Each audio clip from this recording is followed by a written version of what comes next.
Bonjour tout le monde, comme convenu, on se retrouve dans une nouvelle vidéo où je vais vous montrer comment se servir de la plastifieuse Action, donc que je vous avais présenté lors de mon dernier haul. Alors franchement, j'en suis hyper contente, elle est vraiment super. Et je vais donc vous montrer comment l'utiliser pour ranger vos dies ou vos tampons. Alors, elle coûte donc 12,99 €, hein, je vous avais dit, et j'ai vu qu'elle est garantie 1 an. Donc je suppose qu'il faut bien garder le ticket de caisse. Donc c'est ce que je vais faire, je vais même le photocopier. Alors pour l'allumer, c'est simple. Il y a un petit bouton ici. Vous appuyez sur le on. Il y a une petite lumière rouge qui s'allume et dès qu'elle est verte, elle sera prête à fonctionner. Alors vous aurez besoin pour ce tuto, donc je vais vous montrer, vous aurez besoin des pochettes plastiques que l'on passe donc dans la plastifieuse, format A4. Moi j'avais pris, donc ça vient pas de chez Action, je vous avais montré, ça vient de chez Lidl, et en fait j'avais pas vu, il y a 40 formats A5 et 80 formats 10 par 15, donc je trouve que c'est plutôt sympa, c'est plutôt pas mal, et du coup ça fonctionne super bien, donc j'en suis vraiment très contente, je suis vraiment contente de les avoir prises. Vous aurez besoin d'enveloppes comme ceci. Alors ça, ce n'est pas obligatoire parce que je vous montre. Moi donc c'est pour faire mes rangements dies, comme je vous avais dit. Donc j'ai réussi à faire une pochette comme ceci. Et à l'intérieur, donc j'ai mis une enveloppe où on peut y glisser encore autre chose. Mais je me disais que ça pourrait être bien aussi pour celles qui veulent faire un rangement tampon. C'est de mettre vos tampons à l'intérieur de cette pochette et ici à l'extérieur mettre une feuille que vous aurez préalablement tamponnée avec vos tampons, avec la planche de tampons pour savoir, ben tiens, c'est la montgolfière par exemple qui est ici et c'est ce qu'il y a à l'intérieur. Voilà, je trouve que c'est pas mal. Moi j'ai fait ça dans le but, donc la première pochette pour mettre ma feuille magnétique avec mes dies et l'enveloppe pour mettre les découpes que j'aurai préalablement faites si j'en fais à l'avance. Comme ça j'en ai, bon bah là ça tombait bien, j'en avais 3 que je peux mettre donc dans la pochette, dans l'enveloppe, dans la pochette qui se trouve dans l'enveloppe. Mais ça donc vous n'êtes pas obligé de vous servir d'une enveloppe, vous pouvez simplement vous servir d'une feuille que vous glissez dans votre plastifieuse pour avoir juste, après vous coupez et vous aurez juste là le truc pour enfiler votre feuille, votre tampon. Voilà, donc là je vois que la petite lumière verte est allumée, donc nous allons commencer le tuto. Alors, vous savez, moi j'avais acheté, je vous avais dit, ces plaques magnétiques puisque je n'ai jamais trouvé celles chez Action. Donc je les ai achetées sur le site l'Atelier Beaux-Arts. Je vous remettrai en barre de description le lien vers ces feuilles magnétiques. Donc les 10 feuilles coûtent 5,50 €. Donc je trouve que c'est plutôt pas mal. Après, effectivement, il y a des frais de port, mais si vous en prenez plusieurs, vos frais de port seront rentabilisés, j'ai envie de dire. Moi, je vous dis, j'en ai pas trouvé ailleurs. Donc c'est pour ça que j'ai pris celle-ci. Et ensuite, quand j'aurai fini, je mettrai donc mes dies comme ceci dans un petit panier que j'avais eu chez Action également. Et certainement qu'après, je vais mettre des intercalaires avec des onglets pour savoir c'est tel ou tel les personnages. Donc là, vous voyez, ce sont les fées et les licornes. Là, j'en avais fait un. Enfin, j'ai pas encore fait, mais là, c'est les Halloween ainsi que les animaux. Donc là, il y a un bateau de pirates, mais je le considère comme Halloween, étant donné qu'il y a une tête de mort. Et ensuite, donc, j'ai tous les dies que je vous avais dit que j'avais mis dans mes pochettes Cultura. Mais voilà, voilà ce que je vous disais. C'est tout à fait ce que j'aime pas. Hein, c'est tout plissé, c'est tout, ça va pas du tout. Tandis qu'avec cette pochette plastique, là, c'est tout rigide et c'est exactement ce que je veux. Alors, pour faire ce tuto, moi je prends une enveloppe comme ceci.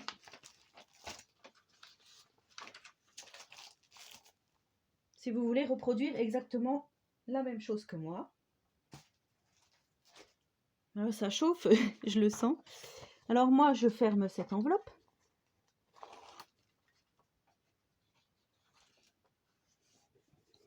Comme ceci. Je vais couper un petit peu pour faire l'ouverture ici. Alors j'enlève, on va dire, presque rien. Hein. J'enlève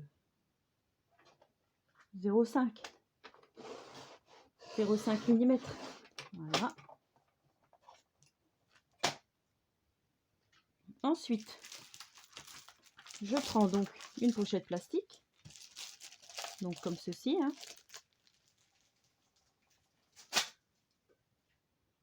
Voilà. Je l'ouvre.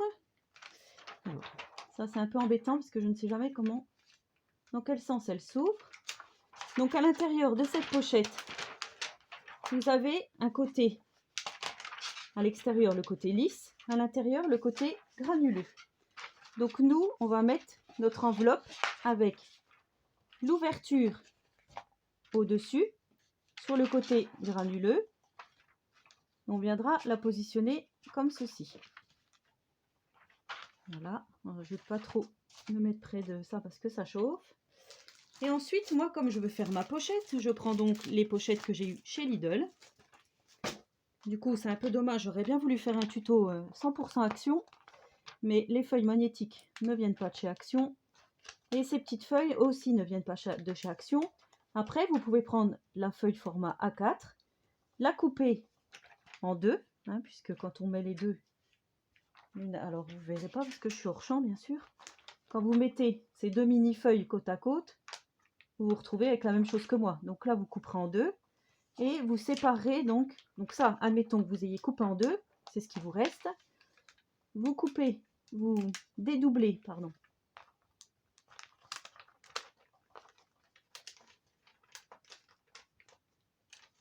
Ne pas y aller. Voilà. C'est embêtant ça par contre. Hein. Hop, voilà. Vous dédoublez donc votre feuille. L'autre moitié, on s'en servira pour une autre pochette. Et là, cette fois-ci, donc pareil, vous avez le côté lisse et le côté granuleux. Vous mettez le côté granuleux sur votre enveloppe.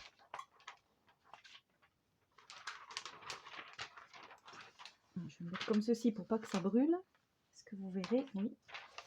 Donc je pose mon papier, le côté granuleux au-dessus, vers moi, sur cette enveloppe, à peu près comme ceci. Là, on place donc notre feuille. On referme. Alors, je vais pousser un petit peu plus par là. Le tout, voilà. Là, je vais venir découper le surplus pour plus tard, hein, pour si un jour on fait un marque-page, par exemple. Eh ben, on sera bien content de trouver ce morceau de plastique. Donc celui-là, il peut être chauffé. Il faut bien garder cette chute. Ensuite, on place donc le côté qui s'ouvre, hein, comme ceci. On le place dans la machine.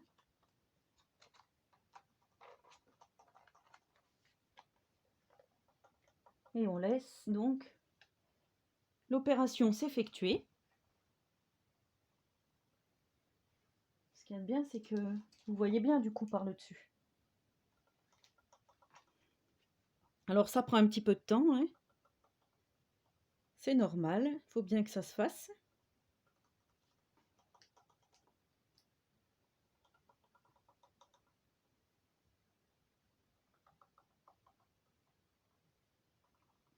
Alors si c'est des enfants qui utilisent cette machine, vous faites bien attention parce que c'est très très chaud. Même si c'est les parents d'ailleurs. Mais je pense que ça n'est pas trop adapté à des enfants qui restent seuls. Hein. Je vous le dis tout de suite, il peut y avoir de graves brûlures avec. Donc là, c'est marqué, hein. Et là, je sens vraiment la chaleur qui se dégage de cet appareil. Mais franchement, je suis vraiment très contente. C'est vraiment ce que je recherchais. Je suis vraiment contente d'avoir enfin pu trouver, donc, pour mettre enfin mes dies bien rangés. Donc là, c'est fini. Alors là, vous voyez, c'est très chaud. Alors là, j'éteins, hein, parce que je referai les autres pas avec vous. Et ensuite, donc, je vais venir couper. Là, vous voyez, c'est où mon enveloppe, ce qu'il y a de bien, c'est comme avec mon massicot qui est foutu. Du coup, vous voyez bien. Là, on voit l'effet déchiré. Donc là, c'est l'ouverture de mon enveloppe, hein, puisque je l'ai pris comme ceci. Là, je viens couper. Là, vous voyez, il y a la deuxième pellicule qui fera ma deuxième pochette. Je viens couper ici. Alors là, je vais venir enlever... Alors déjà, on va se mettre droit, voilà. Je viens vraiment me mettre à ras, en fait, du truc à couper pour pouvoir avoir la deuxième pochette. Il faut vraiment que je trouve une solution pour ce bureau parce que ça glisse. Et voilà. Donc là, on se retrouve avec notre première pochette. Un petit Mimi qui est venu s'inviter. Et là, nous avons pour faire l'enveloppe. Alors ensuite, je viens placer. Alors je vais vous montrer parce que j'avais aussi d'autres feuilles métalliques plus petites, hein, comme celle-ci. C'est de la marque Easy Art. Alors ça, je les avais achetées chez Cultura, mais les trois feuilles comme ça, c'était vers les 8 €. Donc effectivement, c'est un peu cher. C'est pour ça que celle-ci me convient parfaitement. Mais celle-ci, c'était juste pour vous montrer que finalement, elle rentre aussi, hein, dedans. On va le faire.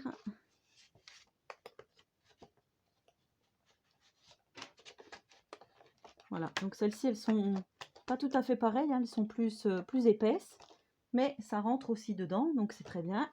Et là, je viens découper donc les bords à peu près 5 mm. Vous pouvez faire moins, mais moi, j'ose pas, parce que je me dis que si ça s'ouvre, c'est par là que ça va s'ouvrir. Hop, je vous décale un petit peu. Donc, vous voyez, là, je suis à 5 mm au bord de la rainure. Si je bouge, ça va pas aller. Je me cale par rapport à mon bord d'enveloppe, là. Et cette solution, du coup, je trouve qu'elle est pas mal parce que si vous voulez aussi mettre vos tampons, vous pouvez. Même classer par thème. Soit mettre le dies à l'extérieur et les tampons à l'intérieur. Alors, ça glisse, effectivement. Voilà.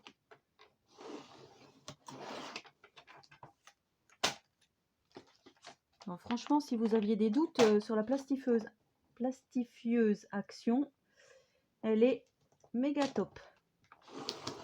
Après, voilà, j'en ai plus d'une trentaine à faire de pochettes, donc on verra bien. Mais pour l'instant, je suis plutôt satisfaite de ce que j'ai fait. Donc ensuite, je reprends mon petit panier et je viens me placer comme ceci. Alors après, j'aurais pu les mettre comme ceci, bah, pas comme ça parce que du coup, ça rentre plus. Mais comme ça, je me dis que c'est peut-être mieux pour chercher, ça sera plus simple. Voilà. Donc, je vais faire tous les autres, hein, parce que j'ai du boulot. Ensuite, je mettrai mes petits intercalaires. Alors, j'espère que ça vous aura donné envie de refaire ce tuto. N'hésitez pas à me laisser un petit commentaire, à me dire ce que vous avez pensé de cette vidéo. Et si vous allez, oui ou non, vous acheter ce produit-là, cette plastifieuse, qui est pour ma part, je pense, un très bon investissement. Voilà, moi je sais que j'aime bien changer ma manière de ranger. En ce moment, donc, je suis en plein dedans, hein, puisque vous savez que je viens tout juste de m'installer dans la chambre. Et du coup, je me suis fait comme un genre de petite scrap room, un petit coin vraiment scrap. Après, je suis un peu déçue dans le sens où je viens juste de trouver un nouveau rangement pour mes tampons dans des classeurs. Je vais vous montrer. C'était suite à la vidéo de Miss Miu Miu qui avait présenté sa scrap room. Voilà. Et du coup, j'ai mis tous mes tampons dans des pochettes plastiques, comme ceci.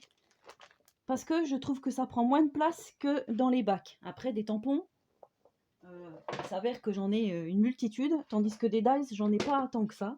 Et je suis sûre que ce système va très bien aller pour moi, pour ma part. Voilà. Et ben, en attendant la prochaine vidéo, je vous souhaite à tous et à toutes une très bonne journée créative et je vous dis à très bientôt. Prenez soin de vous.